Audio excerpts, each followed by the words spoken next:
जी शांति है।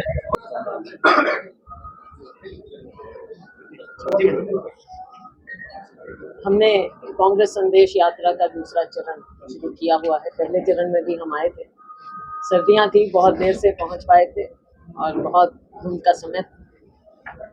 आज हमने संदेश यात्रा का दूसरे चरण का एक हिस्सा झांसी में किया है।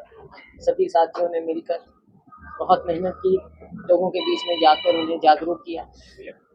बारिश बहुत थी, गोडे गोडे पानी था और जो भारतीय जनता पार्टी सरकार का नारा सबका विकास सबका साथ, विकास साथ भूल जाइए, आज झांसी में दिख गया कि कितना विकास।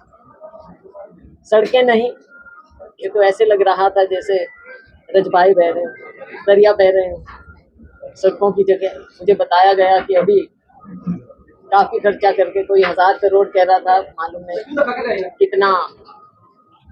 कितना खर्चा हुआ है, लेकिन अच्छा खासा खर्चा हुआ। लेकिन निकासी का क्या हुआ? और अब इसमें सीवर डालेंगे, अब कुछ और करेंगे। सारा जनता का पैसा ऐसे बहाया जाता है। यहाँ के लोगों को विकास के नाम पर दिखाया कि हम सड़क बना रहे हैं, लेकिन ये नहीं मालूम था कि 4 गुण पढ़ने पर ये हाल होगा। आज हम सारा रास्ता, जितना भी हमने यात्रा की है शहर के बीच में से, हमारे सभी साथी, कहीं टकनों कहीं घोटों तक पानी पानी था। आम लोगों के आवागमन में कितनी दिक्कत हो रही है। वैसे भी शहर की बदहाली, गंदगी के ढेर, बदबू, बेसहारा पशु, लोगों के लिए कितनी मुश्किल।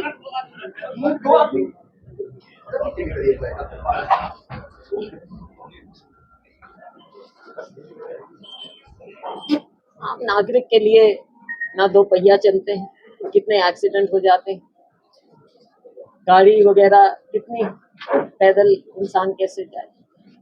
नॉर्मल जिंदगी भी बिताना मुश्किल हो जाता है। बातें बहुत सी हैं, मुद्दे बहुत से हैं, पूरे हरियाणा के भी हैं, झांसी के भी।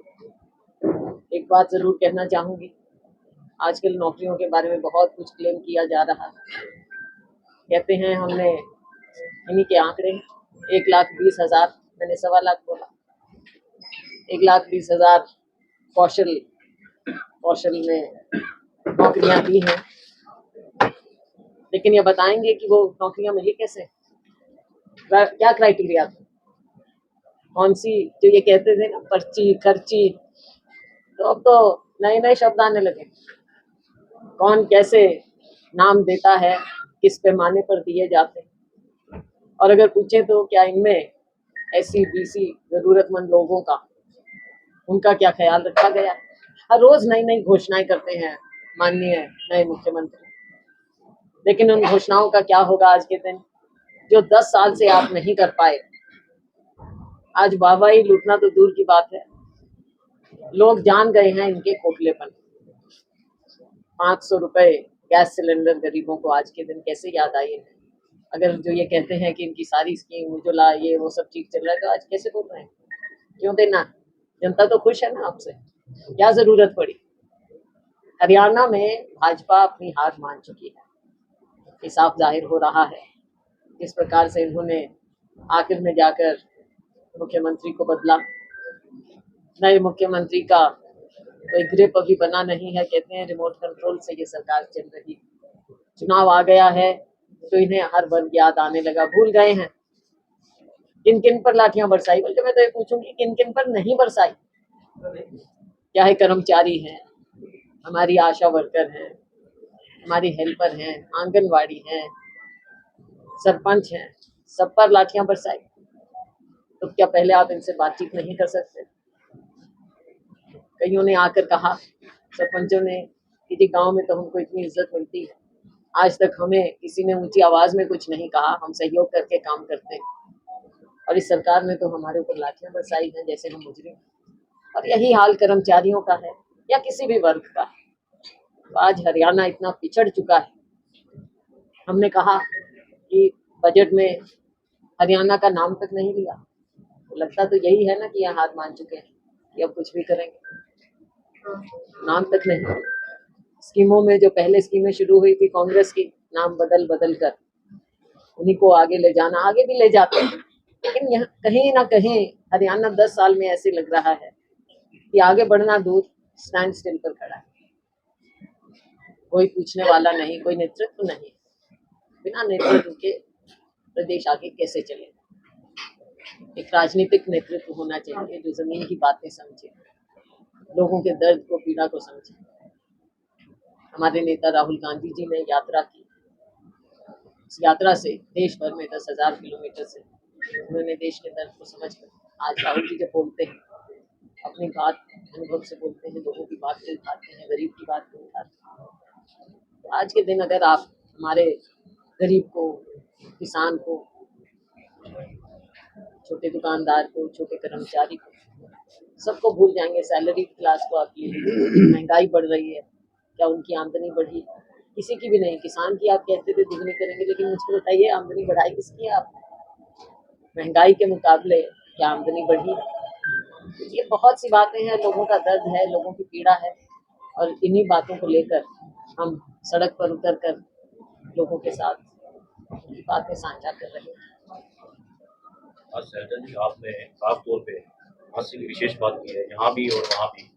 तो विधायक के बारे में भी आपने कहा है कि पूरे हरियाणा में भ्रष्टाचार है देश में, और हास्य का तो हमें दिखा है। मुझे याद आता है कि उनको सबसे पहले जीप में बिठाया भी आपने था, चाबी देके, शायद आपको याद। कई साल हो गए। कई साल हो गए। शुरुआत तो शायद आपने की थी। भ्रष्टाचार की नहीं की भाई। टिकट दिलवाने में तो सहयोग किया था। उसकी नहीं की ना। उस दिन वो ठीक था भाई, उस दिन ठीक था, जिस दिन चाबी दे दी। ठीक समझ कर दिया था। सैनिक साहब भी पीछे एक बार बाइक पे तो सवारी कराए हैं उनके साथ, तो जब भी तो उस वक्त ठीक थे, बाइक पे बैठे थे। हाँ, उसके बाद अभी की बात है, अभी की कहाँ है? जब बाइक पे बैठे थे 4 साल हो गए, 4 साल हो गए। उस वक्त बीजेपी का वो था, तो उसके बाद हाँ, उसके बाद गड़बड़ हुई है बीजेपी में जाने के बाद। अब की चर्चा होती है कि इनके जिस दिन से वो बीजेपी के विधायक बने हैं, आप वाले भी और उनके वाले भी, कभी आपका नाम आता है, कभी उनका नाम आता है, उनसे मुलाकात कराए हैं। कल परसों भी चर्चा थी ऐसे कि आपसे मुलाकात, तो कोई ऐसा भी चल रहा है क्या कि भाई दोबारा आप?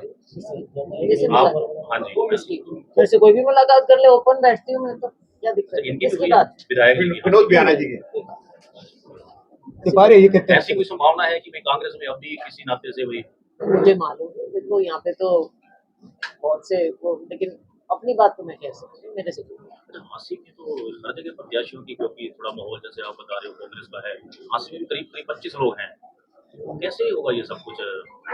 चयन तो आखिर में पार्टी कुछ पैमाने तय करती है, सर्विस कराती है, राय लेती है, तो आखिर में किसी की किस्मत तो एक ही आएगी। कुछ किस्मत मेहनत कर रहे हैं हमारे साथ सभी साथी। आप लगभग हर जगह ये कहते हैं कि अगर पिछली बार अगर टिकटों का बंटवारा ठीक से होता तो सरकार पिछली बार कांग्रेस की आ सकती है। आप मानते हैं पिछली बार टिकटों के बंटवारे में एक बात को मैंने पिछले कुछ दिनों से, कुछ समय से मैं ये कह रही हूँ कि अब जब चुनाव है आ गए हैं, तो जो बातें मैं कह चुकी हूँ एक बार, उनको हर बार दोहराने का कोई मतलब नहीं है। अब मैं उन बातों को पीछे टिकटों के बंटवारे के लिए क्या हम आगे की, हाँ, टिकट का बंटवारा ठीक होना चाहिए, जीतने वाले हों, निष्ठावान हों, काम करने वाले लोग, ये सारी बातें देखनी चाहिए। लोगों में क्या रेपुटेशन, जब पार्टी सब चीजों को देखती है। मैडम जी, हरियाणा जब से बनाया गया, हरियाणा का महिला मुख्यमंत्री नहीं बनी, और इस बार आप दावेदारी कर रहे हैं जी, कैसा लग रहा है आपको? क्योंकि आपके समर्थक कह सकते हैं, समर्थक तो किसी के कोई भी कुछ भी कह सकते हैं। दावेदारी देखो, हम कहें करें, कांग्रेस पार्टी के सिपाही होने के नाते मैं हमेशा ये कहती हूँ कि ये फैसला आखिर में हाईकमान का होता है। हाईकमान यदि आपको आदेश देगी तो आप ये बात की बातें हैं, पहले चुनाव जीते, और ये लग रहा है हम चुनाव बढ़िया ढंग से प्रचंड बहुमत से सरकार बनाएंगे। समर्थन मिल रहा है, हम भी जैसे देख रहे हैं, लोगों की बातों को समझ रहे हैं, लग रहा है अच्छा। मैडम, ये गुटबाजी है या नहीं है? गुटबाजी आज जो है इस कार्यक्रम में भूपेंद्र सिंह हुड्डा के समर्थक कोई नहीं। देखो, ये चीजें कुछ भी है तो कांग्रेस ना, कोई प्रोग्राम कर लेता है, कोई कर लेता है। मैडम, गुटबाजी को छोड़िए, जो पुराने आपके कांग्रेसी कार्यकर्ता है वो नहीं दिखाई दे रहे यहाँ पे, जो सबसे पुराने हैं, आज से 50 साल पहले। सब एक हर प्रोग्राम में हर एक नहीं पहुँच पाता, मैं भी संदेश ही नहीं दिया गया जी। ये छोटी मोटी बातें हैं, व्यक्तिगत बातें। मैं 33 साल से मैं कांग्रेस में पुराना कार्यकर्ता पूरा 50 साल पुराने हैं जी। ऐसे नहीं करोगे, ऐसे नहीं, इस तरह के नहीं। विनेश फोगाट को राज्यसभा में भेजा, अभी आप हुड्डा साहब ने कहा विनेश फोगाट को राज्यसभा में भेजा है, इस बारे में आप क्या कहेंगे? अब पता चला है उनकी एज नहीं है। मैडम पार्टियों की चुनाव से पहले बातें की लेकिन देखो विनेश फोगाट का सारे देश को दुख लगा है, प्रदेश को ज्यादा लगना है, स्वाभाविक है, हम सबको लगा है। और मैं समझती हूँ खास करके इन जैसी लड़कियों को, हमको, महिलाओं को, ये ऐसा लगता था कि एक बिटिया हमारी बस हाथ में जैसे मेडल आ ही गया था, और आखिर में जब इस तरह से हुआ, क्या होता है 100 ग्राम कैसे बढ़े और कम क्यों नहीं किया गया। इसके तो बड़े साइंटिफिक ढंग होते हैं, दुनिया भर में एथलीट्स होते हैं, उनके ऊपर टीमें लगी होती हैं लगातार, उनका तो एक एक ग्राम वो साइंटिफिक ढंग से नापतोल होता है और उनको उसी तरह से ट्रेन करते हैं। सबको मालूम है कि किस वक्त इनका टेस्ट होगा, कब क्या होगा, तो क्यों हुई। ये तो मैं यही कहूंगी कि जो साथ में सपोर्टिंग स्टाफ गया था IOA का, ओलंपिक इंडियन ओलंपिक एसोसिएशन का, तो ये सारे कहाँ थे भाई, ट्रेनर्स, न्यूट्रिशनिस्ट और जो भी इनका तामझाम होता है, वो क्या कर रहे थे, आपको लग रहा है कहीं ना कहीं साजिश क्यों नहीं कर रहे थे। खेलों साजिश की की आपको बुआ लगता है रही कि है। राजनीति हो रही है आज के वक्त की खेलों को लेकर? वो तो आपने देखा पीछे कैसे ये विनेश को ही कैसे घसीटा गया दिल्ली की सड़कों पर, खिलाड़ियों को जो मेडल के हमारे उम्मीद हैं उनके साथ क्या बर्ताव किया गया था, तो साफ नजर। और उस समय इतना कुछ उछला था कि बैठे रहे। एथलीट्स का ये काम है क्या कि बेचारे जाके वहां पे बैठे अपनी मांगे लेकर या अपनी पीड़ा लेकर, तो पहले ही सरकार को इसके बीच में देखना चाहिए। भाजपा सरकार जो सरकार है, स्कूलों के लिए एक रूल लागू कर दी, 15 अगस्त से लागू होगा कि स्टार्टिंग में जब सुबह आते हैं गुड मॉर्निंग की जगह जय हिंद बोला जाए। इस निर्णय को आप कैसे देखते हैं? देखो दुनिया में चाहे गुड मॉर्निंग बोलो, आजकल बच्चे बोलते हैं, लेकिन जय हिंद मैं तो आपको बता सकती हूँ, बीच में जय हिंद को यही भूल गए भाजपा वाले, इनको ही नफरत होने लगी थी। ये तो नारा था हमारी आजादी का, मुझे याद है जब हम छोटे थे, और हम तो अभी भी हमेशा हमने अपने माँ बाप को सुना एक दूसरे को जय हिंद कहते थे, मैडम जी या राम राम होती थी या जय हिंद, हमेशा हमने सुना था। तो ये लोग तो नई नई अपनी वो डिस्कवरियां करने पे लगे। मैडम जी हांसी को जिला बनाने की मांग के ऊपर आपका क्या कहना है? ये एक आपने बात कही, मुझे ये बताओ, झांसी में आपने पुलिस का तो जिला बना दिया, क्या उससे अपराध कम किया आपने? बताओ, अपराध बढ़ा नहीं है यहाँ पे, फिरौतियां क्या कुछ धमकियां सब कुछ हो रहा है दिन प्रतिदिन, अपराध कितना बढ़ रहा है। आपने बना तो दिया आधा पचद्दा एक करके कि भाई चलो पुलिस का हम बना दे, दिखावा है ये सब। असली मायने में क्या क्या मिला है झांसी को? ये वाली गलियां, ये वाली सड़कें, पुलिस का दिखावा कि चलो हमने यहाँ पे बना दिया, SP ला दिया, ये सब दिखावा है जी, ऐसे नहीं होता। नहीं, कांग्रेस का समर्थन करती है या नहीं करती जी? संविधान को बताने की बात करें कांग्रेस पार्टी, संविधान को किससे खतरा है? आप मुझे ये बताओ, भाजपा ने जब नारा दिया लोकसभा के समय कि 400 चाहिए हमको, 400 किस लिए चाहिए? इसलिए चाहिए, अरे कहता है बहुमत बने, सरकार बने, प्रचंड बहुमत से बने, हम सरकार बनाएंगे। 400 किस लिए मांग रहे थे? और खुद इनके नेता या इनके संघों के नेता क्यों कहते रहे संविधान बदलना और बातें? उनके शब्द मुंह से आई है ये बात भाई, हमने नहीं कही, SC/ST का कानून उनके मुंह से आई थी। मैम जी, SC/ST का कानून में बदलाव किया गया है, तो कांग्रेस पार्टी विपक्ष में बैठकर अभी बदलाव नहीं, सुप्रीम कोर्ट की कुछ रूलिंग आई है, तो इसको कांग्रेस पार्टी पूरे देश में व्यापक रूप से इस पर चर्चा कर रही है और सभी से चर्चा करेंगे। इनेलो का BSP से गठबंधन हुआ, आप मानते हैं कि जो SC और जो अदर जो शेड्यूल कास्ट के जो वोट हैं वो कांग्रेस से डाइवर्ट होकर उधर जाएंगे?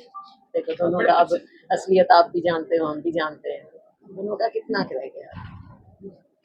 मैडम पिछले कुछ वर्षों में यात्राओं का दौर चल पड़ा है, सभी पार्टियों में यात्रा निकाली जाती है और बड़े बड़े लुभावने वादे जनता को किए जाते हैं, बट सरकार बनने के बाद वो कहीं धरातल पर क्या बड़ा कारण? देखो कांग्रेस ने कभी ऐसा कहा नहीं, तकरीबन जो भी कुछ चीजें होती हैं, मैं ये नहीं कह सकती 100%, लेकिन बाय एंड लार्ज कांग्रेस जो कहती है वो करती है। हम मैनिफेस्टो निकालते हैं, वायदे की बात नहीं है। अब बताओ, किसान की आमदनी दुगनी करेंगे, कर दी दुगनी भाजपा ने।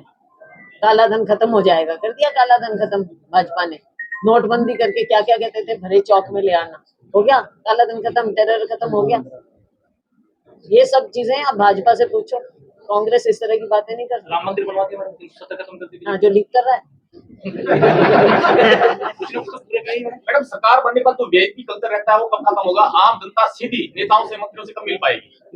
भाई हम फिर वही बीजेपी का तो हमको पता नहीं भाई, हम तो मिलते रहे हैं, हम तो हमेशा मिलते रहे हैं और मिलते रहेंगे, हमारा तो यही काम है। आज झांसी में आए मैम, क्या संदेश लेकर आए झांसी के? तो झांसी का हमने देखा भी, और आगे के लिए हम यही कहेंगे कि जो ये बदहाली झांसी की हुई, इस बदहाली को दूर करना है हमें। विधानसभा चुनाव आ रहा है, आप कांग्रेस का साथ दें, हाँसी के लोग कांग्रेस का साथ दें, ताकि हाँसी में विकास, सच्चे मायने में विकास हो। यहाँ की जो इस तरह के लोगों को ठगा गया है, भ्रष्टाचार है, तरह तरह की बातें हैं जो मैंने अभी कही, इन सब से छुटकारा मिले, अच्छे नुमाइंदे को, कांग्रेस के नुमाइंदे को यहाँ से मिले। हाँसी की जनता ने किस तरीके का साथ दिया? हिमाचल और आप क्या समझते हैं? रिस्पांस बहुत अच्छा मिला लोगों का। बेशक इतने पानी में से लोग गुजर रहे थे, वो भी बच्चे भी बड़े भी खिड़कियों से, लेडीज बालकनी से झांक रही थी, दुकानदार दुकानों से बाहर आकर अभिवादन कर रहे थे, हम उनका कर रहे थे, और उन्होंने जगह जगह स्वागत भी किया कांग्रेस पार्टी का। कांग्रेस से उम्मीद है और हमारा प्रयास यही होगा कि हम लोगों की उम्मीदों पर खरा उतरें। आज हाँसी में आपकी यात्रा थी, कल नारनौंद में होगी। सुनने में ये आ रहा है कि जो कुमारी सैलजा है वो हिसार जिले की 3 से 4 सीटें विधानसभा की अपने लिए मांग रही है कि मैं अपने लोगों को दे सकता हूं। अपना लोगों का क्या, देखो सारे ही अपने हैं। सच्चाई है मैडम, सही ढंग से टिकते बढ़ जाए, बाकी ठीक है। पार्टी में इसमें सच्चाई है कि नहीं होता है? कोई गिनती थोड़ा ही हुआ। मैडम सभी पार्टियों द्वारा विकास के दावे किए जाते हैं और दूसरी पार्टी तो में ये कह रहे हैं अच्छे विनिंग निष्ठावान लोगों को। इन यात्राओं के जरिए कहीं न कहीं अपने उम्मीदवार को भी तलाशने का आप कार्य कर रहे हैं। वो उम्मीदवार तो पहले ही बहुत है।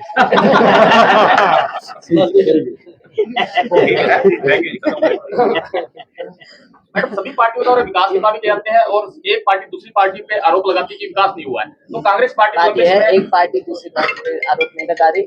हम भाजपा सरकार पर सीधा सीधा आरोप लगा रहे हैं कि आपने हरियाणा के लोगों के साथ धोखा किया है, विकास के नाम पर धोखा किया है, हर बात पर आपने धोखा किया है, बतलाया है, जुमलेबाजी की है। जुमलेबाजी शब्द हमारा नहीं, भाजपा का है। ये सारा आपने लोगों के साथ किया और इस बार आपको नजर आएगा। धन्यवाद। भाई अपना